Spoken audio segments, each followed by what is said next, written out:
God will restore your life. Believe in the impossible.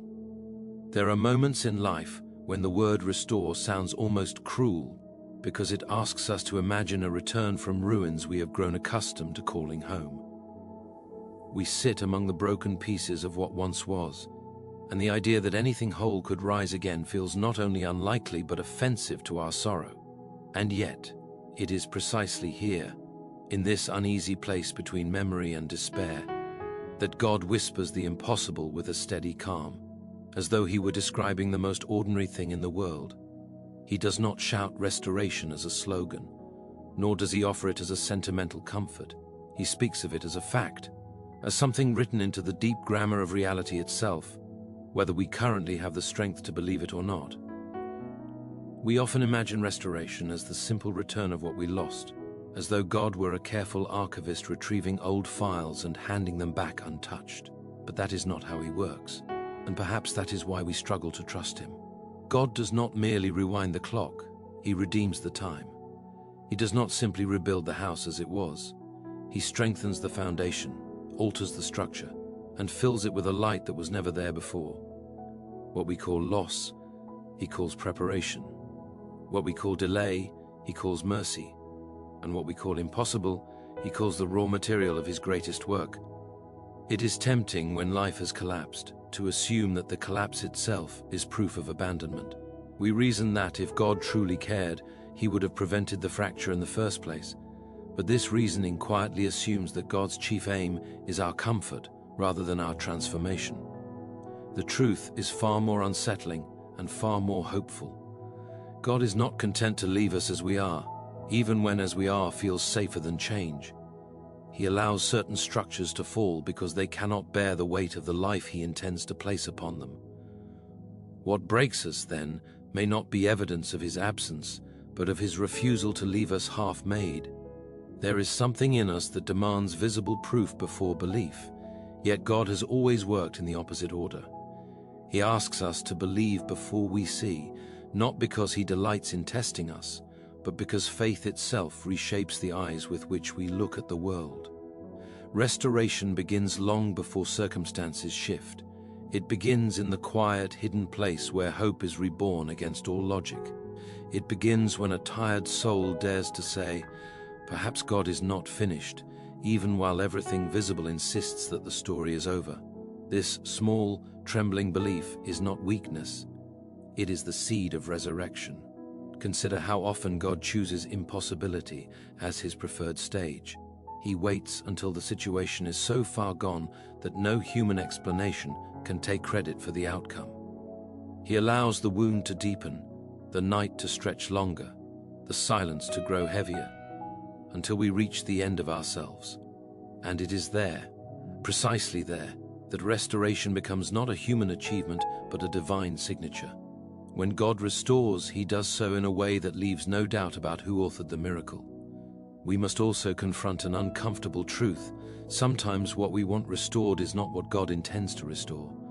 We cling to familiar pains because they are known, and we fear the unknown healing he offers. We ask him to give us back what we lost, while he is offering us something better that can only be received with open hands. Restoration, then, often requires surrender before it brings relief.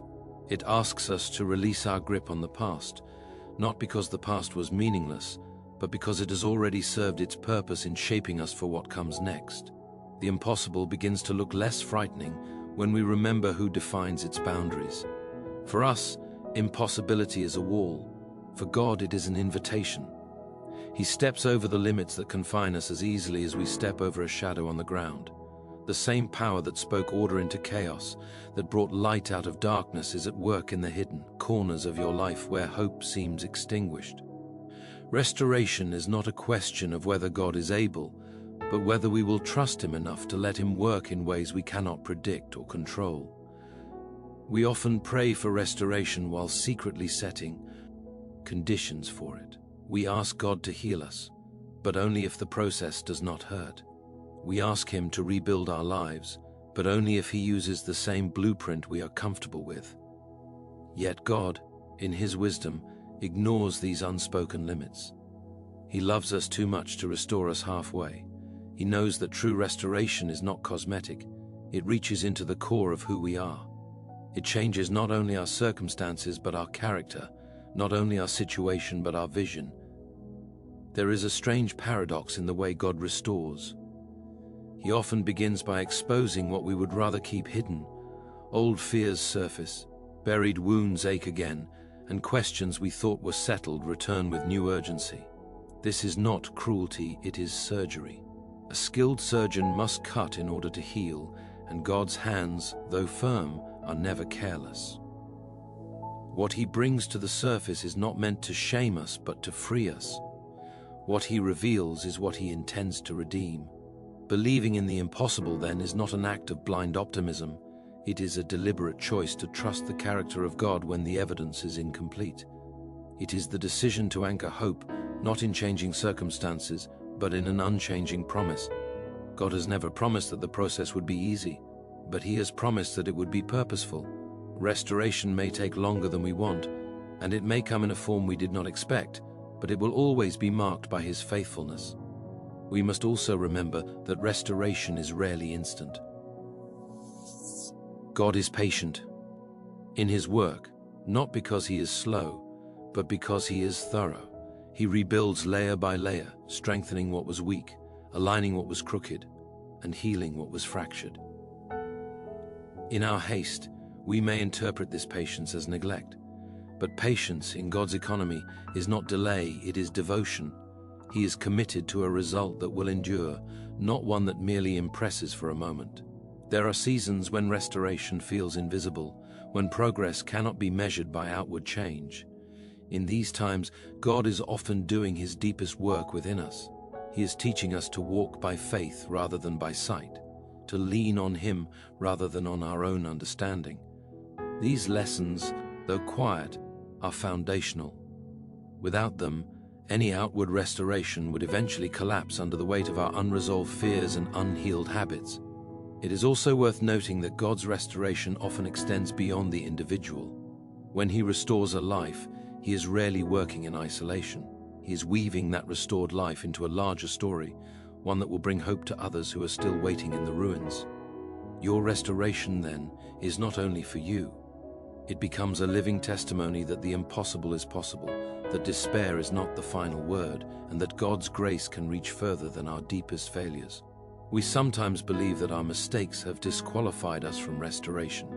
We imagine that God's power is limited by our poor choices, as though grace had a breaking point. The very heart of the Christian message contradicts this fear.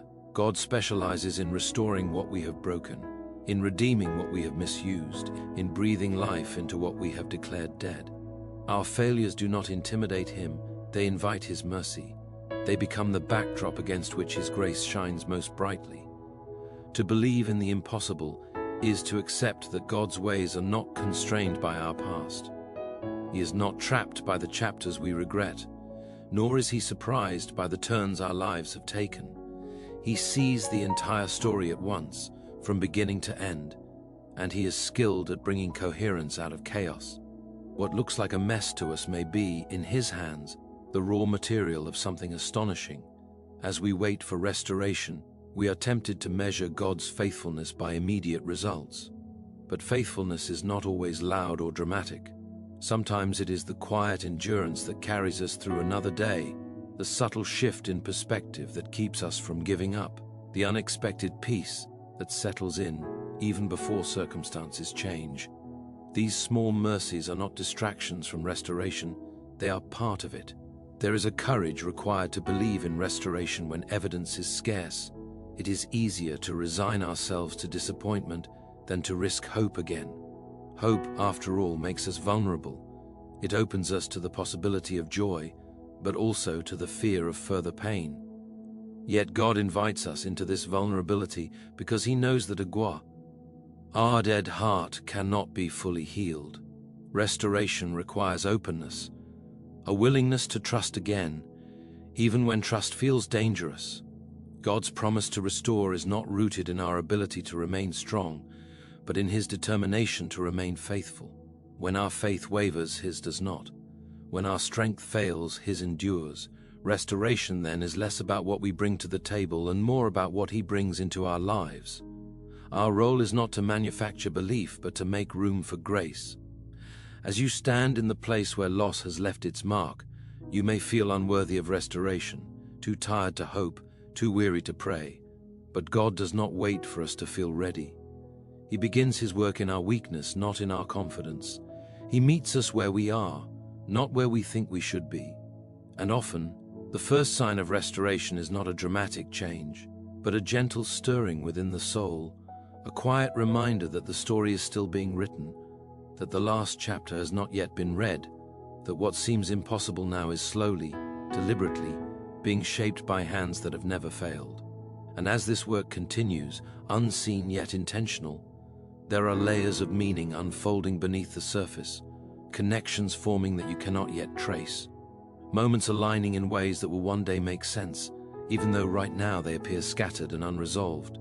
Because God is not only restoring what was lost, but preparing you to carry what is coming, reshaping your desires, strengthening your spirit, deepening your trust, so that when the restoration becomes visible, when the impossible steps into the light of reality, you will recognize that it did not arrive suddenly or without purpose, but was growing all along in the hidden places where faith was being stretched, hope was being refined, and your life was being quietly, faithfully, restored in ways that are still unfolding and not yet complete, as the journey continues forward into what God is still doing next. And in this ongoing work, there is a patience required of the soul that few of us naturally possess because we prefer quick answers to deep ones and swift relief to lasting change. Yet God seems far more interested in who we are becoming than in how quickly our pain disappears. He knows that a hurried restoration would leave us unprepared for the weight of the blessing that follows it. And so He teaches us to wait, not as prisoners of delay, but as participants in a process that is shaping us from the inside out.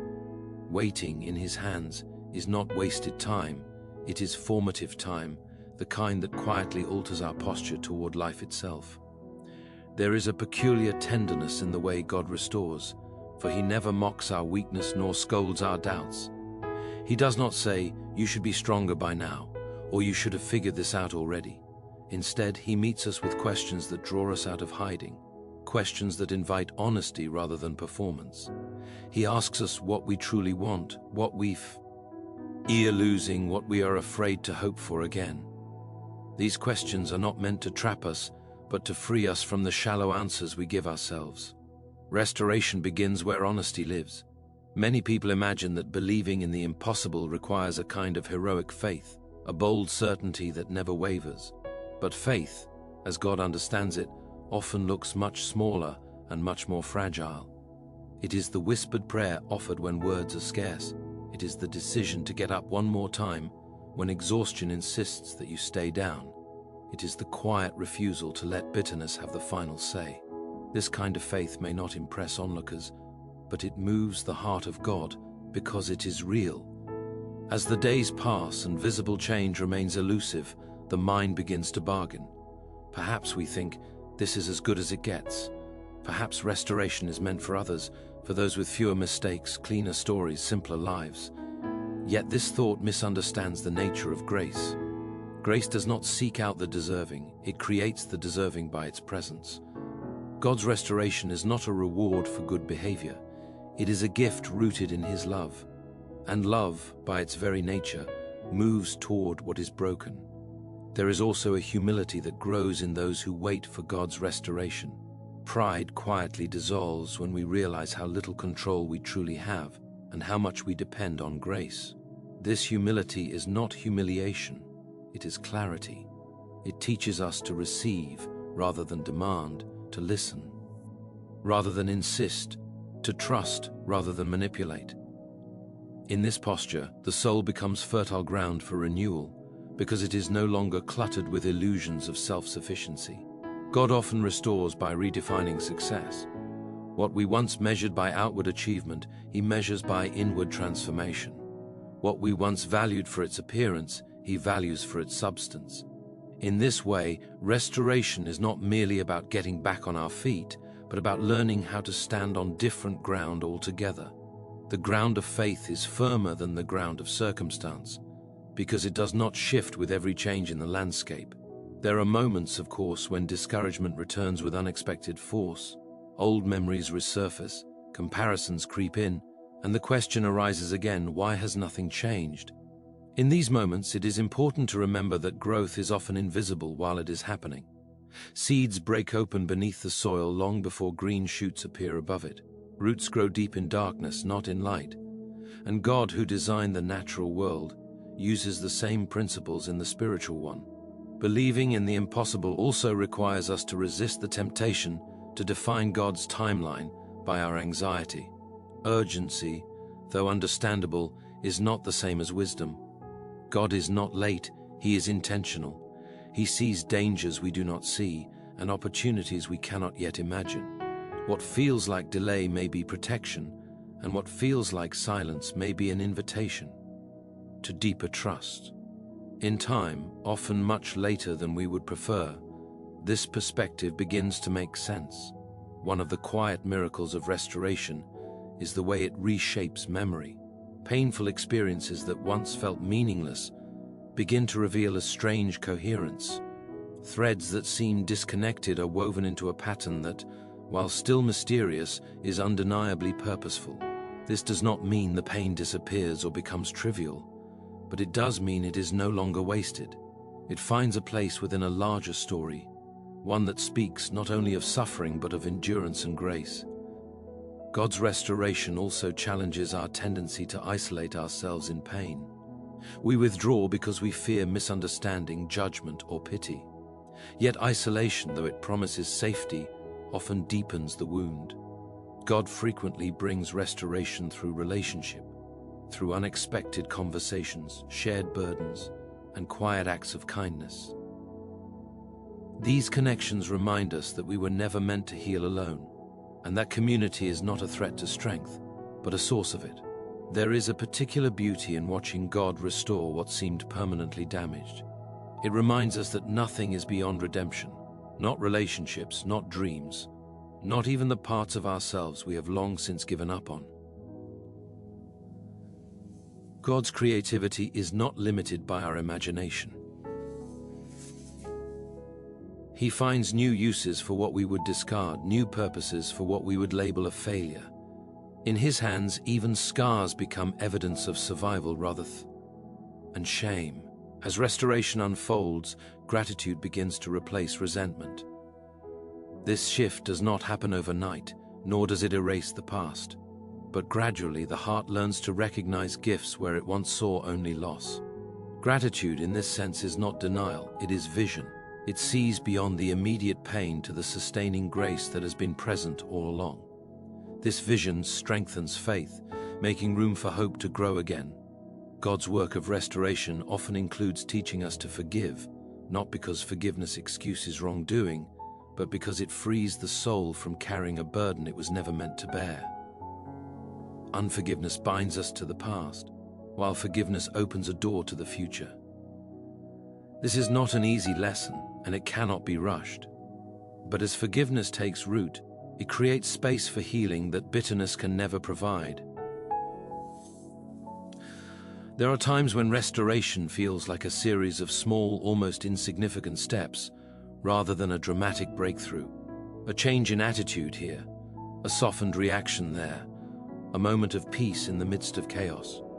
These small changes are not signs of failure, they are signs of faithfulness. God delights in steady growth, in the kind that lasts because it is built on truth rather than emotion. Believing in the impossible also means trusting God with unanswered questions. Some questions may remain unresolved for a long time, perhaps even a lifetime. Yet faith does not require complete understanding, it requires confidence in the one who understands fully. This confidence allows us to live with mystery without being paralyzed by it. It teaches us that not knowing everything does not mean we know nothing. As the process continues, we may find that our desires themselves are being restored. What once felt empty begins to stir with purpose. Dreams that were buried under disappointment begin to surface, not exactly as they were, but refined, reshaped, more aligned with who we have become. God does not mock our former dreams, He transforms them, aligning them with a deeper calling. There is a quiet strength that emerges in those who have waited for restoration. It is not loud or boastful, but steady and grounded.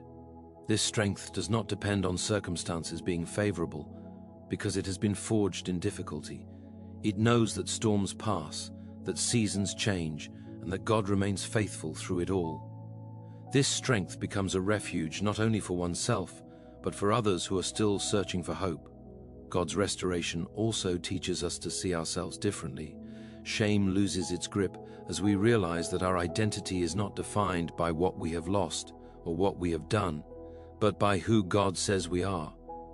This shift in identity is foundational, because without it, any outward restoration would be temporary. True restoration begins with knowing that we are loved, not conditionally, but completely. There may come a day when you look back and realize that the period you once wished away became one of the most significant chapters of your life, not because it was easy, but because it was transformative. In hindsight, you may see how God used the waiting to clarify your values, deepen your compassion, and strengthen your faith. This realization does not erase the pain, but it gives it meaning. Until that day comes, the call remains the same: to trust, to wait, to believe in the impossible, even when belief feels like a risk. God does not demand perfection in this journey.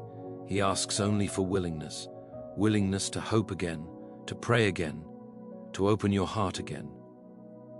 And as you continue forward, step by step, often without clear direction, there is a quiet assurance growing beneath the surface, a sense that you are not walking alone, that unseen hands are guiding, shaping, restoring, and that even now, in ways you cannot fully perceive, the impossible is drawing closer, not as a sudden interruption, but as the natural outcome of a faithful God who has been at work all along, patiently, deliberately, restoring your life in depths and dimensions that are still unfolding, still incomplete, still moving towards something greater that has not yet reached its full expression, as the story continues onward without yet arriving at its final word. And as the story stretches onward, there comes a deeper awareness that restoration is not merely something God does to us, but something He does with us, inviting our cooperation not as equals, but as willing participants who learn to align their hearts with His intentions. This cooperation is subtle, often unnoticed, expressed not in grand gestures but in daily choices, in the quiet discipline of trusting Him when emotions fluctuate and circumstances contradict the promise. Each choice to trust becomes a thread woven into the fabric of renewal, strengthening it in ways we cannot immediately measure. There is a moment in every long season of waiting when the soul grows tired of explanations. Words that once comforted now feel thin, and familiar assurances lose their sharpness. In this moment, God often withdraws the props we have leaned on, not to abandon us, but to teach us to lean more fully on Him. Faith matures here, shedding its reliance on constant reassurance and learning instead the deeper confidence that comes from knowing God's character rather than merely knowing His promises. It is in this quieter, leaner faith that we begin to sense the subtle movements of restoration taking place beneath the surface of our lives. Our reactions soften where they once hardened. Our prayers grow simpler, more honest, less concerned with sounding correct and more concerned with being real. We begin to notice small mercies we once overlooked, moments of grace that appear ordinary until we realize how precisely they meet our need. These moments do not announce themselves as miracles, yet they sustain us just as surely. God's way of restoring often dismantles our need to be impressive. We learn, sometimes painfully, that strength does not always look like confidence, and victory does not always look like success. Often, it looks like perseverance, like continuing to show up when the outcome remains uncertain. In this persistence, something solid forms within us, a steadiness that is not shaken by every setback, because it is rooted in trust rather than expectation. There is also a recalibration of desire that takes place. What once seemed essential gradually loses its hold, and what truly matters rises to the surface with surprising clarity. We discover that some of the things we begged God to restore would have confined us if returned unchanged. In His wisdom, He withholds certain things not as punishment, but as protection. What He restores instead is often a deeper freedom, the freedom to live without being defined by what we lack. Believing in the impossible requires us to confront the voices that argue against hope. These voices may come from past disappointments, from well-meaning people who urge realism, or from our own inner critic that insists we should know better by now. God does not silence these voices by force. He teaches us to recognize them for what they are, echoes of fear rather than expressions of truth. Over time, His voice grows clearer, steadier, not louder, but more convincing because it is consistent. In the long middle of restoration, there is often a sense of being between worlds. The old life no longer fits, but the new one has not yet fully formed. This in space can feel uncomfortable, even disorienting, yet it is here that transformation is most active. Like a seed cracking open, the process is unseen and sometimes painful, but it is necessary for new life to emerge. God does not rush this stage, because what forms here determines the strength of what follows. As God continues His work, He gently teaches us to release comparison. We notice how differently restoration unfolds in different lives, and the temptation arises to measure our progress against someone else's outcome. But comparison distorts perspective. God's work is personal, tailored to the unique contours of each story. What looks like delay in one life may be preparation in another. Trust deepens when we stop asking why God works differently with others and begin asking what He is teaching us now. There is a surprising kindness in the way God uses repetition during restoration. Lessons we thought we had learned return again, not because we failed, but because depth requires revisiting familiar truths from new angles. Each time, understanding deepens, roots grow stronger, and what was once intellectual becomes lived experience. This repetition is not stagnation, it is reinforcement, ensuring that restoration is not superficial but enduring. Sometimes restoration involves mourning what will not return. This is one of the hardest truths to accept, yet it is also one of the most freeing. God does not erase loss by pretending it did not matter. He honors it by allowing grief its rightful place, even as He leads us forward. In acknowledging what is gone, we make space for what is coming, not as a replacement, but as a continuation of the story shaped by grace. There are days when faith feels effortless, and days when it feels like labor. Both belong to the journey. God is not offended by our weariness, He understands it. He does not withdraw His presence when we struggle, He draws nearer. In our weakest moments, when belief feels thin, His faithfulness remains intact, carrying us through when we cannot carry ourselves. This realization becomes a quiet anchor, holding us steady through emotional storms. As restoration progresses, gratitude often emerges in unexpected ways. Not the polished gratitude that flows easily when life improves, but a deeper, quieter gratitude that exists alongside unresolved pain. This gratitude does not deny hardship. It acknowledges God's nearness within it. It learns to say, even in uncertainty, that grace has been sufficient for today, and that tomorrow can be entrusted to God as well. God's restoring work also reshapes how we view others. Compassion grows where judgment once lived, patience where irritation once dominated. Having walked through our own fragility, we become gentler with the brokenness of others. This gentleness is not weakness, it is wisdom earned through experience. It reflects the heart of God, who restores not by crushing the bruised, but by tending them with care. There is a gradual loosening of fear as trust deepens. Fear loses its power not because circumstances become predictable, but because God becomes reliable. We learn that even if outcomes differ from our hopes, His presence will not. This assurance does not remove all anxiety, but it places it within a larger context where fear is no longer the governing force. Restoration often brings clarity about calling, not necessarily in dramatic revelations, but in a growing sense of alignment. between who we are and how we live.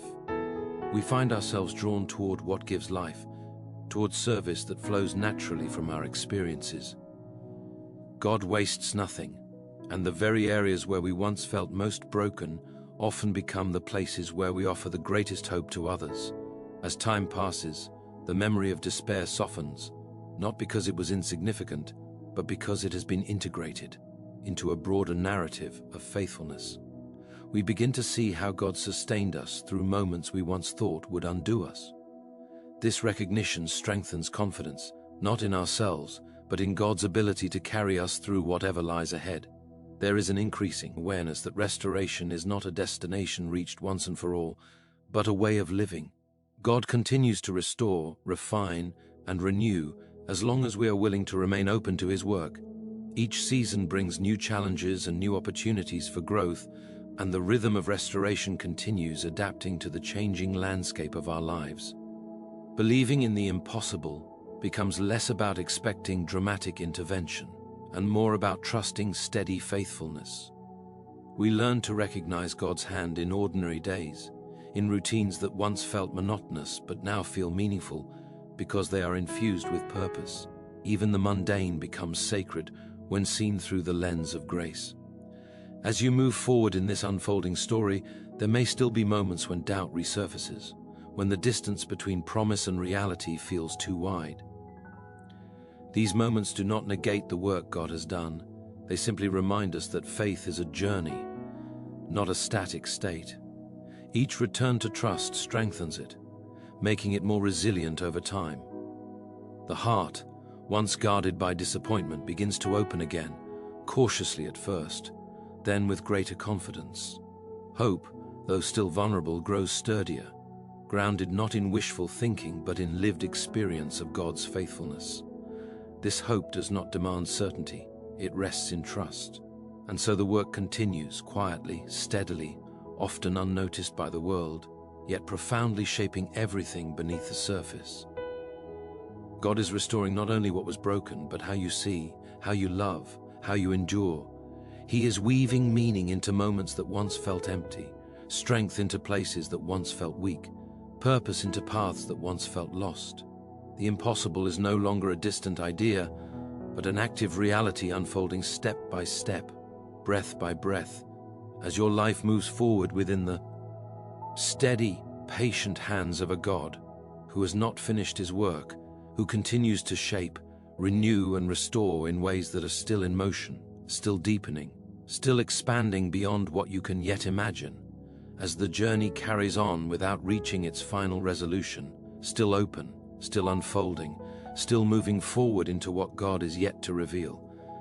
And so, as we stand in the midst of life's trials, as we survey the fragments of what once was, we are invited to believe in a God whose power transforms impossibility into reality. Restoration is not merely a return to what was lost, but a movement into something far greater than we can conceive, a life shaped by grace, strengthened by patience, and illuminated by hope. Every delay, every setback, every moment of uncertainty has been preparing us to receive what only God can give. The scars we carry, the pain we have endured, and the moments we thought we could not endure are all part of a divine design, working together for our ultimate renewal. Trust, then, in the God who restores. Trust in His timing, His wisdom, and His love. Open your heart to the impossible, for the same God who breathed life into creation is breathing new life into your story today. Believe, hold fast, and watch as your life, piece by piece, is restored, more beautiful, more purposeful, and more extraordinary than you ever imagined.